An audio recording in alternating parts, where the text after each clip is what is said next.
Episode 36। सांग ये ने भावहीन होकर कहा, मैंने मंदिर के पवित्र अवशेष चुराए और मुख्य पुजारी को मार डाला। श्वांग यून हॉन्फने लगा। बाई दी भी आश्चर्यचकित दिखी। केवल लिन हुआन अभी भी भ्रमित दिख रही थी। चोरी करना कोई बड़ा अपराध नहीं होना चाहिए, है ना? श्वांग यून ने कहा, चोरी करना कोई गंभीर अपराध नहीं है, लेकिन किसी मंदिर से पवित्र वस्तु चुराना एक गंभीर अपराध है। बाई दी ने भौहें सिकोड़ ली। इसके अलावा उसने मुख्य पुजारी को मार डाला। ये घाव पर नमक छिड़कने जैसा है। इसमें कोई आश्चर्य नहीं कि डार्क मून टेम्पल के लोग आपकी तलाश में यहाँ तक आए। तुमने इतना बड़ा अपराध किया है। यदि तुम्हें पकड़ लिया गया तो तुम्हें तुरंत फांसी दे दी जाएगी। और यह सबसे क्रूर प्रकार का निष्पादन था। सांग ने उदासीनता से कहा, चिंता मत करो, यह मेरा व्यवसाय है। मैं इसे अकेले ही संभाल सकता हूँ। बाई दी ने पूछा, आप इसे कैसे निपटाना चाहते हैं? इससे पहले कि दैवज्ञ चट्टानी पहाड़ ढूंढ ले, मैं चला जाऊंगा। इस तरह आपको फंसाया नहीं जाएगा। लिन हुआन उस पर क्रोधित थे। उसने उसकी ओर देखा और डांटा, तुम्हारी नजर में क्या हम ऐसे काये लोगों का समूह है? सांग ने पूछा, क्या आप मौत से नहीं डरते? डांटे जाने के बाद लिन हुआन और भी क्रोधित हो गए। तो क्या हुआ अगर मैं मौत से डरता हूँ? इसका मतलब यह नहीं है कि हम उसे मरने दे सकते हैं। हम परिवार हैं, कोई मर नहीं सकता। सांग ये खुद पर हंसे, आप बाई डी और श्वांग यून के परिवार हैं। आप मेरे साथ परिवार नहीं हैं। हमारा एक दूसरे से कोई लेना देना नहीं है। लिन हुआन फिर से अवाक रह गया। वह इतनी गुस्से में थी कि उसका विस्फोट होने वाला था। बाई डी ने उसके सिर पर हाथ फेरते हुए उसे शांत रहने को कहा। उन्होंने सांग ये से कहा, उतावले मत बनो। आवेगशील होने से समस्या का समाधान नहीं होगा। दैवज्ञ अभी तक हमारी तलाश में नहीं आए हैं। इस अवधि के दौरान हम मिलकर किसी समाधान पर चर्चा कर सकते हैं। सांग ये ने अपनी आंखें नीची कर ली और चुप रहे। बाई डी और श्वांग यून द्वारा हुआन की अच्छी तरह से देखभाल की गई थी। वे सुखी जीवन जीते थे। हालांकि सांग ये हाल ही में उनके साथ रह रहा था। वह स्पष्ट रूप से महसूस कर सकता था कि वह तीसरा पहिया वाहन था। हालांकि हुआन उसकी देखभाल करने की पूरी कोशिश कर रही थी, फिर भी उसे लगा कि वह जगह से बाहर है। इसके अलावा हुआन पहले से ही गर्भवती थी। अब उसे कुछ नहीं हो सकता था। इसलिए उनके लिए जल्द से जल्द वहां से चले जाना ही बेहतर था। जब तक वह चला गया, हुआन सुरक्षित रहेगा। रात में अचानक तेज बारिश होने लगी। जब वे अगली सुबह उठे तो बाई डी और श्वांग यून देखने के लिए खेतों में जाने के लिए तैयार थे। बाहर अभी भी तेज बारिश हो रही थी। यदि सब्जी के खेतों में पानी भर गया तो यह अच्छा नहीं होगा। लिन हुआन ने अचानक पूछा, सांग ये कहाँ है? श्वांग यून ने कहा, मुझे नहीं पता। आज सुबह उठने के बाद से मैंने उसे नहीं देखा है। बाई डी की अभिव्यक्ति अचानक बदल गई। वह अतिथि शयन कक्ष में घुस गया और पाया कि जानवरों की खाल का कंबल करीने से मुड़ा हुआ था और बिस्तर ठंडा था। स्पष्टतः सांग को कल रात यहाँ नींद नहीं आई। बाई डी ने भौहें सिकोड़ ली। वह चला गया है। लिन हुआन तुरंत घबरा गई। बाहर बहुत तेज बारिश हो रही है। वह कहाँ जा सकता था? यदि रास्ते में उसका सामना उन दैवज्ञों से हुआ तो सांग ये और भी अधिक खतरे में पड़ जाएगा। नहीं, मुझे बाहर जाकर उसे ढूंढना होगा। श्वांग यून ने तुरंत उसे गले लगाया और सख्ती से कहा, अब तुम गर्भवती हो। आप इधर उधर नहीं भाग सकते। लेकिन संग ये, मैं उसकी तलाश करूंगा। श्वांग यून ने दृढ़ता से वादा किया, मैं निश्चित रूप से उसे वापस लाने में आपकी मदद कर सकता हूँ। लिन हुआन ने उसे सुना और अचानक याद आया कि पिछली बार बाई डी अकेली रह गई थी। श्वांग यून ने उससे यही वादा किया था। यह आदमी आमतौर पर विशेष रूप से कष्टप्रद दिखता था, लेकिन जब महत्वपूर्ण क्षण आया तो उसके पास किसी और की तुलना में अधिक साहस था। वह अत्यधिक प्रभावित हुए बिना नहीं रह सकी। श्वांग यून ने बाई डी से कहा, घर पर हुआन का ख्याल रखना। मैं बाहर जाऊंगा और सांग ये की तलाश करूंगा। लेकिन बाई डी ने कहा, मैं तुम्हारे साथ चलूंगी। श्वांग यून आश्चर्यचकित था, आप भी आ रहे हैं? बाई डी दयालु और सज्जन लगती थी, लेकिन वह कभी भी उत्साही व्यक्ति नहीं थी। वह श्वांग यून के विपरीत थे। श्वांग यून बाहर से ठंडा लेकिन अंदर से भावुक था, जबकि बाई डी अंदर से ठंडा था। अब उसकी अचानक मदद की पेशकश ने श्वांग यून को वास्तव में आश्चर्यचकित कर दिया। मैं तुमसे ज्यादा ताकतवर हूँ। अगर हम वास्तव में उन दैवज्ञों से मिलते हैं तो मैं मदद कर सकता हूँ। बाई डी ने हुआन के सिर पर हाथ फेरा। उसकी निगाहें नम्र थीं।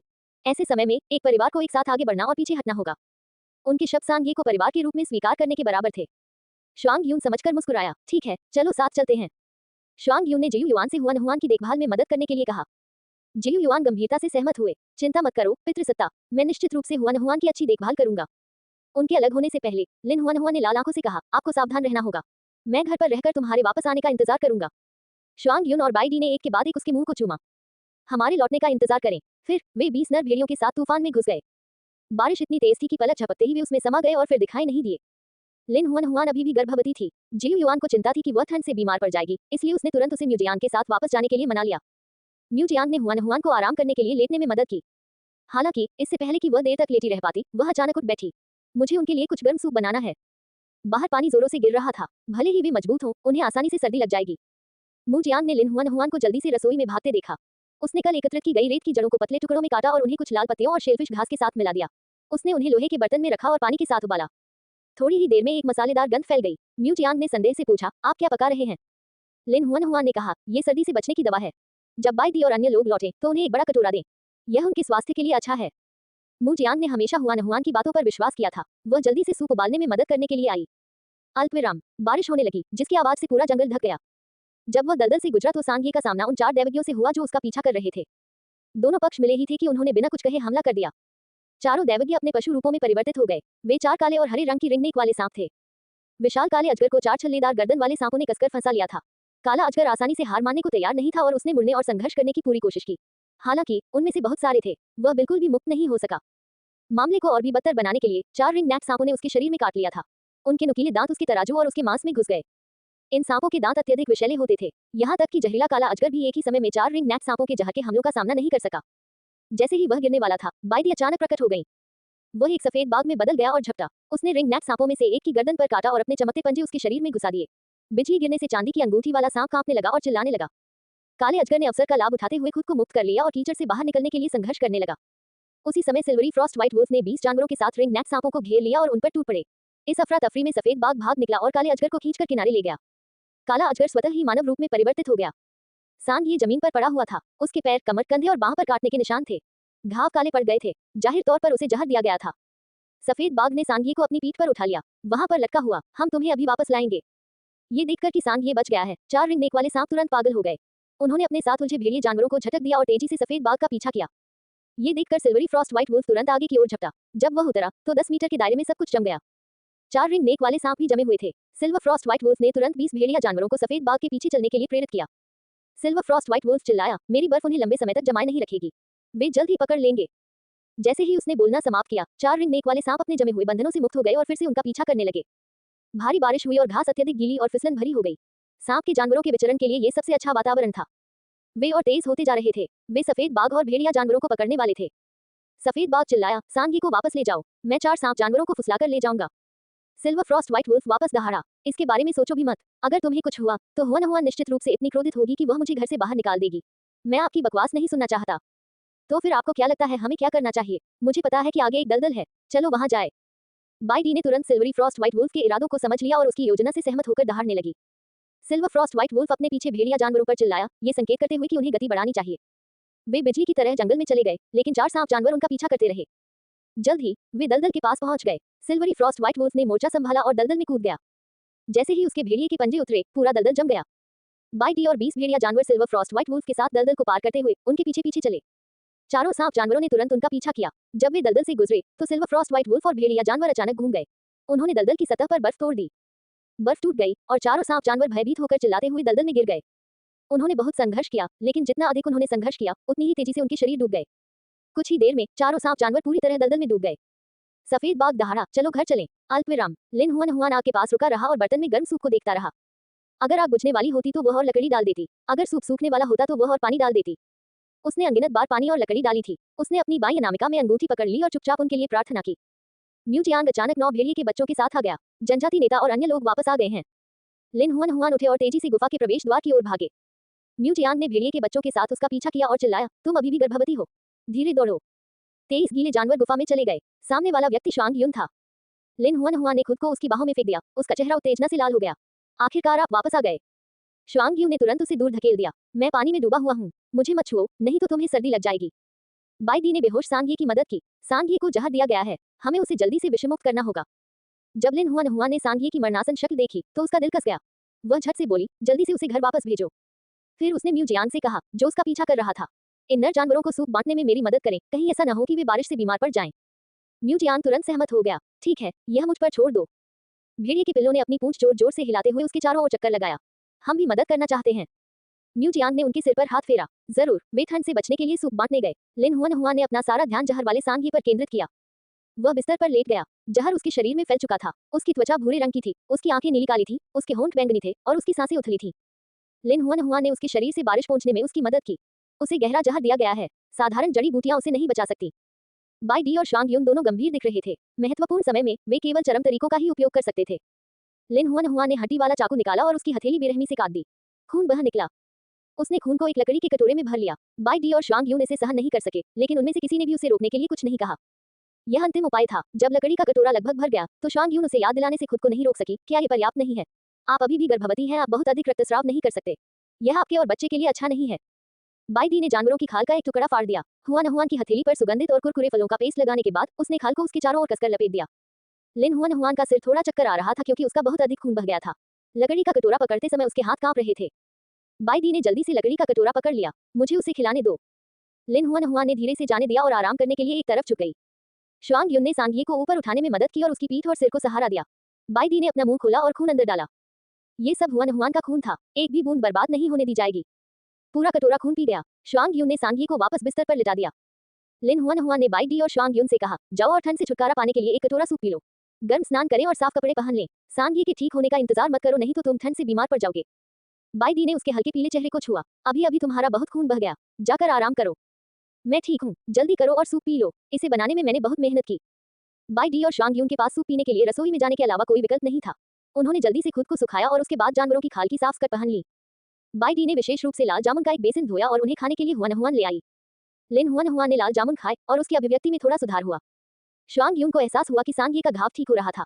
वह चिल्लाए बिना नहीं रह सका, ये वास्तव में काम करता है। सांगी को जागने में देर नहीं लगी, वह उठा और मुंह से गाढ़ा काला जहरीला खून उगल दिया। लिन हुआन हुआन ने राहत की सांस ली। जहरीला खून उगलने के बाद तुम ठीक हो जाओगे। सांगी ने अपने मुंह से खून पोंछा। जब उसने हुआन हुआन, बाई डी और शुआंग यून को देखा तो वह एक पल के लिए स्तब्ध रह गया। उसे समझ नहीं आ रहा था कि वह यहाँ क्यों आया है। उसे याद आया कि वह चुपचाप चट्टानी पहाड़ से निकल गया था। बाई डी ने उसकी उलझन देखी और समझाने की पहल की। तुम्हारे जाने के बाद शुआंग यून और मैं तुम्हारी तलाश में निकले। हमने आपको 4 सांप जानवरों से लड़ते देखा। हमने तुम्हें बचाया और घर ले आए। आपके अंदर का जहर हुआन हुआन के खून से बेअसर हो गया। शुआंग यून ने निष्कर्ष निकाला, अब हम सभी आपके रक्षक हैं। आपको आंसुओं में बहने की जरूरत नहीं है। तुम्हें बस ये वादा करना होगा कि दोबारा चोरी न करोगे। सांगी ने उन्हें देखा, फिर हुआन हुआन की हथेली को देखा जो लिपटी हुई थी। उसे धीरे धीरे याद आया कि जहर खाने के बाद क्या हुआ था। उसका दिल, जो निराशा में था, अचानक जोर से धड़कने लगा। उसने अपने रुंधे गले पर जोर डालते हुए पूछा, तुमने मुझे क्यों बचाया? लिन हुआन हुआन ने उसका हाथ पकड़ा और मीठी मुस्कान दी, क्योंकि हम परिवार हैं। लेकिन मैं तुम्हारा साथी नहीं हूँ, हमारे बीच कुछ भी नहीं है। इससे पहले कि वह अपनी बात खत्म कर पाता, लिन हुआन हुआन ने उसे अपने होठों से रोक दिया। उसने धीरे से और सावधानी से उसके होठों को चूमा। उसके होंठ गर्मियों की आइसक्रीम की तरह पतले, मुलायम और थोड़े ठंडे थे। लिन हुआन हुआन अपने होठों को चाटने के अलावा कुछ नहीं कर सका। सांगी कांप उठा। इससे पहले कि वह अपने होश में वापस आ पाता, लिन हुआन हुआन जल्दी से पीछे हट गया और लाल चेहरे के साथ कहा, मैं तुम्हें पहले ही चूम चुका हूँ। अब से तुम मेरी हो जाओगी। तुम्हारी यह कहने की हिम्मत कैसे हुई कि तुम्हारा मुझसे कोई लेना देना नहीं है? शुआंग यून ने चुपचाप हुआन हुआन को एक अंगूठा दिया। इस दुष्ट कौशल का खूबसूरती से उपयोग किया गया था। सांगी अपनी जगह पर जम गया। उसने हुआन हुआन के शर्मीले लेकिन मधुर चेहरे को देखा, फिर बाई डी और शुआंग यून की राहत भरी मुस्कुराहट को देखा। यह एक सपने जैसा लगा। ये भी सच्चा होना अच्छा था। लिन हुआन हुआन का चेहरा पहले से ही लाल था, लेकिन उसने फिर भी खुद को संभाला और एक अनुभवी व्यक्ति होने का नाटक किया। उसने शांति से कहा, अभी तो चुंबन एक औपचारिकता थी। मेरे पेट में बच्चे को जन्म देने के बाद हम आधिकारिक तौर पर संभोग करेंगे। सांगी ने उसे घूर कर देखा। जब उसने कोई जवाब नहीं दिया तो हुआन हुआन थोड़ा नाराज होने के अलावा कुछ नहीं कर सका। क्या आप इच्छुक नहीं हैं? सांगी तुरंत अपने होश में वापस आए और बोले, मैं तैयार हूँ। उसके बाद उसके पीले चेहरे पर हल्की सी लाली उभर आई। उन्होंने धीरे से लेकिन दृढ़ता से कहा, जब तक मैं आपके साथ रह सकता हूँ, आप जो भी कहेंगे मैं करूंगा। जैसे कि उसे डर हो कि वह अपने शब्द से पीछे हट जाएगा, लिन हुआन हुआन ने जल्दी से एक चांदी की अंगूठी निकाली और उसे अपनी अनामिका पर डाल दी। यह एक संविदात्मक अंगूठी है। अगर तुम अंगूठी पहनोगे तो तुम मेरा परिवार बनोगे। अपने शब्द से पीछे हटने के बारे में भी मत सोचो। सांगी ने अपनी उंगलियां बंद कर ली और अंगूठी को अपने अंगूठे से धीरे से रगड़ा। उसकी काली आंखें झुकी हुई थीं। मुझे इसका कभी अफसोस नहीं होगा। औषधीय सूप पीने के बाद वापस आए सभी जानवर बीमार नहीं पड़े। बाहर अभी भी बारिश हो रही थी, इसलिए जानवर शिकार करने नहीं जा सके। वे इकट्ठे हुए और बातचीत की। म्यू ये एक युवा और मजबूत नर जानवर था। उन्हें आमतौर पर कहानियां सुनाना पसंद था। वह भी उन 20 नर जानवरों में से एक था जिन्हें शुआंग यून ने इस बार बाहर निकाला था। जनजाति के नेता को 4 सांप जानवरों को हराने में मदद करने में सक्षम होने के लिए वह बहुत सम्मानित महसूस कर रहा था। सबकी निगाहों में म्यू ये ने उत्साहपूर्वक दैवज्ञों के विरुद्ध लड़ाई में अपनी उपलब्धियों के बारे में बात की। वे 4 सांप जानवर विशेष रूप से क्रूर थे। वहां एक तूफान आया और उन्होंने लगभग पूरे जंगल को पलट दिया। हमारा तब तक पीछा किया गया जब तक कि हम 4 सांप जानवरों द्वारा खाए जाने वाले नहीं थे। हम तो उनके साथ मरने को पहले से ही तैयार थे। महत्वपूर्ण क्षण में पैट्रियार्क शुआंग यून ने अचानक सांप जानवरों से निपटने का एक तरीका सोचा। अंदाजा लगाइए कि यह क्या था। जानवर उसके साथ गए और पूछा, यह क्या था? भेड़िए के शावकों ने म्यू ये की परिक्रमा की और विशेष रूप से जोर से हंसे। चाचा फिर कहानियां बना रहे हैं। म्यू ये ने उन्हें घूर कर देखा। मैं इस बार सच कह रहा हूँ। भेड़िए के बच्चे हंसे। हा हा हा हा। म्यू ये अपमान से क्रोधित हो गया और म्यू जियांग पर चिल्लाया, बहन जल्दी से इन लड़कों को ले जाओ। उन्हें यहाँ रहने मत दो और मुझे बोलने से मत रोको। म्यू जियांग मुस्कुराए और भेड़िए के बच्चों को अपने पीछे खींच लिया। तुम्हारे चाचा का हीरो बनना दुर्लभ है। उसे थोड़ा सा चेहरा दें और उसे कहानी खत्म करने दें, नहीं तो वह पूरी रात सो नहीं पाएगा। इस समय न केवल भेड़िए के बच्चे बल्कि वे जानवर भी हंसे जो कहानी देख और सुन रहे थे। म्यू ये इतना क्रोधित था कि उसका चेहरा लाल हो गया। बहन, क्या तुम अभी भी मेरी जैविक बहन हो? म्यू जियांग ने अपने छोटे भूरे बालों को फैलाया और हंसा। ठीक है, कहानी सुनाते रहो, हम तुम्हारे रास्ते से हट जाएंगे। इसलिए म्यू ये ने जोश के साथ अपनी कहानी सुनाना जारी रखा।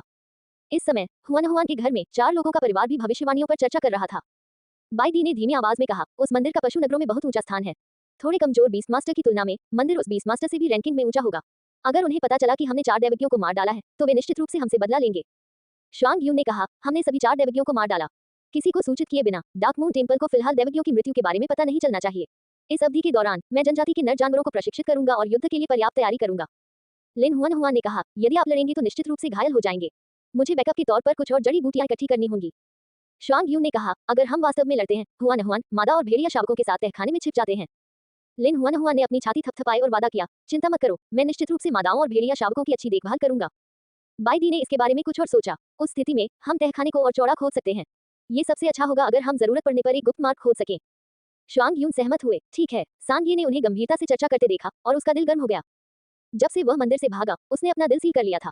उन विश्वासघातों ने उसे इतना गहरा आघात पहुंचाया था कि उसने सोच लिया था कि वह फिर कभी किसी पर भरोसा नहीं करेगा। लेकिन हुआन हुआन की उपस्थिति भोर की किरण की तरह थी जिसने उसकी पूरी दुनिया को रोशन कर दिया। पहली बार उसने भरोसेमंद और संरक्षित होने की भावना का स्वाद चखा। सांग ये ने अपने होंठ हिलाए। मैंने तुम्हें परेशान किया है, जब तक मैं मंदिर लौटूंगा। लिन हुआन हुआन ने उसे रोका। तुमने पहले से ही मेरी अंगूठी पहन रखी है, फिर भी तुम बचना चाहते हो? बिल्कुल नहीं। बाई डी ने यह भी कहा, वैसे भी हम पहले ही दैवज्ञों को मार चुके हैं। भले ही आप वापस जाएं, डार्क मून टेंपल हमें जाने नहीं देगा। व्यर्थ क्यों मरें? श्वांग यून ने सिर हिलाया। ये सही है, इस बिंदु पर आपका निर्णय स्थिति को नहीं बदल सकता। आप हमारे साथ रहकर इसका सामना क्यों नहीं करते? लिन हुआन हुआन ने सांग ये का हाथ पकड़ लिया। हम परिवार हैं, संकट के समय में हमें एकजुट रहना होगा, कोई भाग नहीं सकता। सांग ये ने उसका हाथ पकड़ लिया। उसकी उंगलियां नाजुक और छोटी थीं। उसने उन्हें कसकर अपने हाथ में पकड़ लिया। उसने सोचा, मैंने तुम्हें पहले ही एक विकल्प दे दिया है। यदि आप मुझे अपने साथ रखने पर जोर देंगे तो मुझे जीवन भर आपके साथ रहना होगा। मैं जीऊं या मर जाऊं, मुझसे छुटकारा पाने के बारे में सोचना भी मत। सांग ये ने कहा, ठीक है, मैं आपकी बात सुनूंगा। लिन हुआन हुआन मुस्कुराए। ये हुई ना बात। इसके बाद उन्होंने कुछ देर तक चर्चा की। जब चर्चा समाप्त हुई तो लगभग दोपहर के भोजन का समय हो गया था। बाई डी खाना बनाने चली गई, जबकि लिन हुआन हुआन आग जलाने में मदद करने के लिए तैयार हो गई। वह अभी मुड़ी ही थी कि उसने अचानक सांग ये को ये कहते हुए सुना, मैंने पवित्र कलाकृतियां नहीं चुराई और मैंने मुख्य पुजारी की हत्या नहीं की। लिन हुआन हुआन अनजाने में रुक गया और सांग ये की ओर देखने लगा। उसने नजरें झुका ली। उसके लंबे काले बाल उसके चेहरे पर गिर रहे थे, जिससे उसकी त्वचा और भी अधिक पीली दिख रही थी। मुझे फंसाया गया, लेकिन किसी ने मुझ पर विश्वास नहीं किया। वे मुझे जलाकर मार डालना चाहते थे। मुझे मंदिर से भागना पड़ा और उनसे बचना पड़ा।